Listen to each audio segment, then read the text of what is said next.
नाशिकच्या सातपूर परिसरातील कामगार नगर इथं दिनांक 3 फेब्रुवारी रोजी पहाटे 2 वाजण्याच्या सुमारास सातपूर कामगार नगर परिसरात अज्ञात चोरट्यांनी 4 ते 5 घरांमध्ये चोरीचा प्रयत्न व चोरी केल्याची धक्कादायक घटना उघडकीस आली आहे।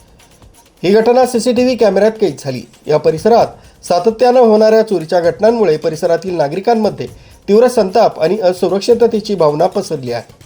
या घटनेच्या पार्श्वभूमीवर प्रभाग क्रमांक 11चे नगरसेवक बाळा निगळ व मानसी शेवरे यांनी तातडीनं परिसराची पाहणी करत नागरिकांना आश्वासन दिले। दरवाजे तोडलेले आहे। तर जेव्हा आम्हाला ही घटना कळाली तर सातपूर पोलीस स्टेशनवरून या ठिकाणी कर्मचारी येऊन गेले। त्यानंतर येथील जे रहिवासी आहे या लोकांमध्ये भीतीचं वातावरण आहे। आम्ही चारही नगरसेवक या ठिकाणी उपस्थित झालेलो आहे।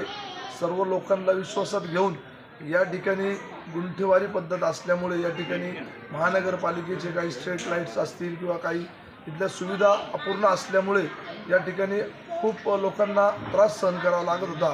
पण या ठिकाणी विद्युत विभागाचे गायकवाड साहेब देखील आलेले आहेत आणि या ठिकाणी स्ट्रीट लाईटचा जो प्रश्न होता तो सुद्धा येत्या महिन्याभरात मार्गी लागणार आहे।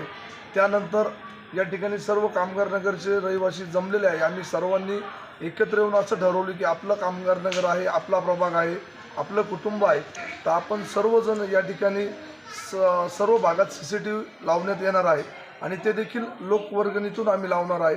आणि आम्ही चारही नगरसेवकांनी त्यांना शब्द दिला आहे की आपण लोकसहभागातून जेवढी वर्गणी जमा होईल तेवढी करा। या भागात वारंवार चोऱ्या होत असून हे थांबवण्यासाठी लवकरात लवकर सीसीटीव्ही कॅमेरे बसवण्यात येतील, तसंच विद्युत लाईटचे पोल उभारण्यात येतील असं त्यांनी स्पष्ट केलंय। यावेळी सामाजिक कार्यकर्ते रवींद्र काळे, संदीप बंदुरे, किशोर वडजे यांच्यासह मोठ्या संख्येने परिसरातील नागरिक उपस्थित होते। नगरसेवकांनी विद्युत विभागाचे अधिकारी गायकवाड यांना तातडीने लाईट बसवण्याबाबत स्पष्ट सूचना दिल्या। कामात दिरंगाई न करण्याचे निर्देश दिले। दरम्यान चोरट्यांनी महेश किराणा दुकान फोडण्याचा प्रयत्न केला, मात्र शटरमध्ये करंट असल्यानं चोरट्यांच्या हाती काहीच लागलं नाही आणि त्यांनी तिथून पळ काढला। यानंतर साहेबलाल गौड यांच्या घराची खिडकी तोडण्याचा प्रयत्न करण्यात आला, मात्र तिथंही अपयश आल्यानं चोरट्यांचा मोर्चा पुढील गल्लीकडे वळला। पुढे अंबादास राऊत यांचं कुटुंब बाहेरगावी गेले असल्याची संधी साधत चोरट्यांनी घराचा कडी-कोंडा तोडून सिगारेट पॅकेट व चिल्लर रक्कम असा सुमारे 2000 रुपयांचा मुद्देमाल चोरून नेलाय।